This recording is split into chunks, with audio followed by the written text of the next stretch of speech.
Hi guys, எல்லாம் எப்படி இருக்கீங்க? புது வீடியோவில் உங்களை சந்திக்கிறதுல எனக்கு ரொம்பவே சந்தோஷம். ஸோ இன்றைக்கி ரீசெண்ட் டைம்ஸில் ரிலீஸ் ஆகி நல்லா மக்கள் மத்தியில் வரவேற்பு பெற்றிருக்கக்கூடிய ஒரு படம் அப்படின்னு பார்த்தீங்கன்னா விஜய் சேதுபதியோட நடிப்பில் வெளிவந்த மகாராஜா. என் பேர் மகாராஜா சார். கேட்கல சலூன் கடை வச்சிருக்கேன் சார். ஸோ இந்த திரைப்படத்தை பற்றிய ஒரு ஷார்ட் ரிவ்யூ தான் வந்து இந்த வீடியோவில் பார்க்க போகிறோம். ஸோ மறக்காமல் நம்ம சேனலை சப்ஸ்கிரைப் பண்ணுவாங்க. இப்போ வாங்க வீடியோக்குள்ளே போகலாம். Sir Lakshmi sir. மகாராஜா இந்த படத்தோட டேரக்டர் அப்படின்னு பார்க்கும்போது நித்திலன் சுவாமிநாதன். இவர் வந்து 2018ஆம் ஆண்டு வெளியான குரங்கு பொம்மை திரைப்படத்தோட டேரக்டர் தான்.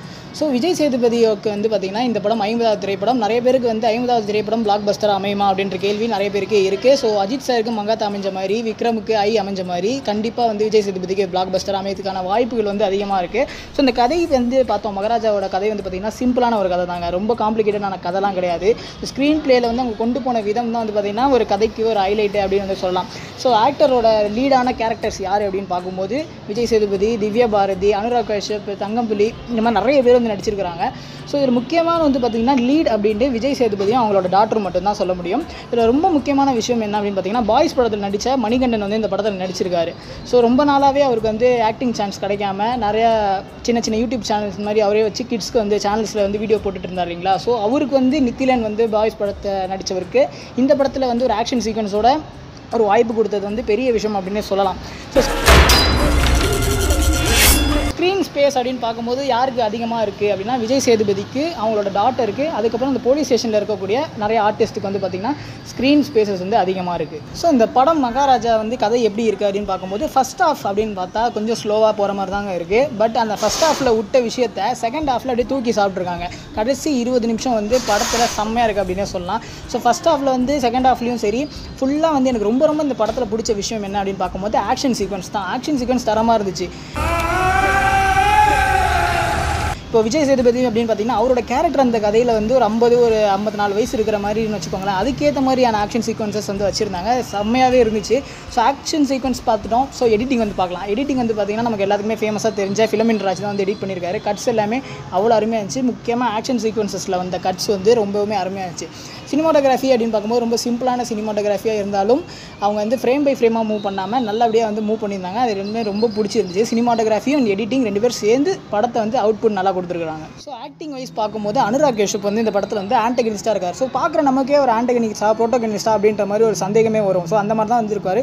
ஸோ ஆன்டகனிஸ்ட் ரோலில் வந்து நடிக்கிறதுல வந்து அனுராக் கஷ்யப் வந்து ஒரு கில்லாடி அப்படின்னு சொல்லலாம். நீங்கள் இமைக்கா நொடிகள்லாம் பார்த்தீங்கன்னா ஒரு வைலண்ட்டான ஒரு வில்லனாக வந்து அவர் இருந்திருப்பார் பார்த்தீங்களா. ஸோ அந்த மாதிரி இந்த படத்தில் வைலண்ட்டாக இருக்க மாட்டார். ஆனால் சைலண்டாக வந்து எல்லா வேலையும் பார்ப்பார். அந்த மாதிரி தான் அனுராக் கஷ்யப் நடிச்சிருந்தார். ஸோ அதுக்கப்புறம் பார்த்தீங்கன்னா நம்ம கர்ணனில் வந்து நடித்தார் இல்லைங்களா, நட்டி நடராஜன். அவர் வந்து செம்மையான ஒர்க் வந்து கொடுத்துருக்காரு.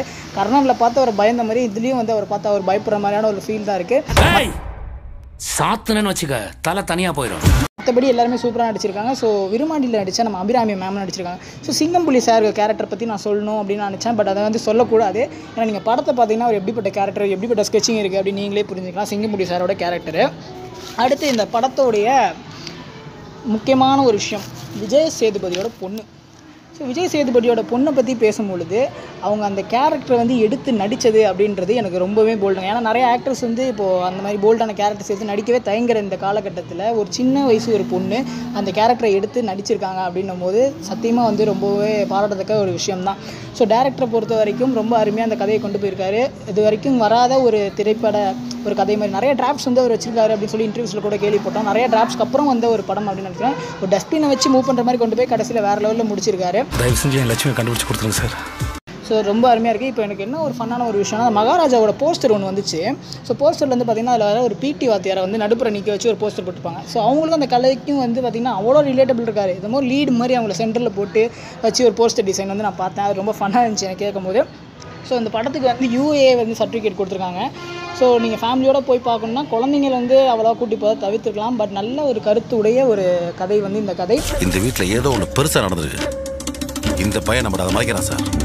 ஸோ வேறு ஒரு வீடியோவில் பார்ப்போம். ஸோ இந்த படத்தோட உங்கள் ரிவ்யூவை எனக்கு வந்து நீங்கள் கீழே கமெண்ட் பண்ணுங்கள். நானும் பார்த்து படித்து தெரிஞ்சுக்கிறேன். வேறு ஒரு வீடியோவில் சந்திப்போம். அதிலே சிந்திப்போம். நம்ம சேனலில் இருக்க வீடியோஸோட லிங்க்ஸ் எல்லாமே டிஸ்கிரிப்ஷனில் இருக்குது. பார்த்து தெரிஞ்சுக்கோங்க. டாட்டா.